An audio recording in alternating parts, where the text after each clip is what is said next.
রাসূল সাল্লাল্লাহু আলাইহি সাল্লাম বলেন, বাবার সন্তুষ্টিতে আল্লাহ সন্তুষ্ট, আর বাবার অসন্তুষ্টিতে আল্লাহ অসন্তুষ্ট।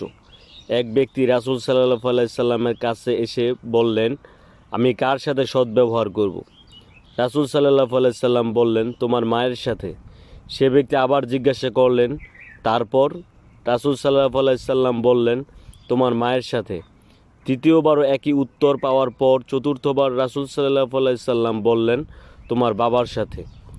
বাবার অবাধ্যতা করা হারাম। বাবা মায়ের খেদমত করা জান্নাতের পথ। বাবা জীবিত থাকলে তাকে সম্মান করা ও সেবা করা জরুরি। বাবা মারা গেলে তার জন্য দোয়া করা এবং তার ইচ্ছাগুলো পূরণ করা সন্তানের দায়িত্ব। ইসলামে বাবা মায়ের প্রতি দায়িত্ব অত্যন্ত গুরুত্বপূর্ণ।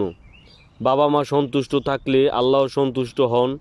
তাই আমাদের উচিত বাবা মায়ের সাথে উত্তম ব্যবহার করা, তাদের যত্ন নেওয়া ও তাদের জন্য দোয়া করা। তাই প্রত্যেকটা সন্তানের কাছে আমার অনুরোধ, সবাই বাবাকে সম্মান করবেন এবং আমার বাবার জন্য দোয়া করবেন। আমিও দোয়া করি প্রত্যেকটা বাবা যাতে ভালো থাকুক, সুস্থ থাকুক।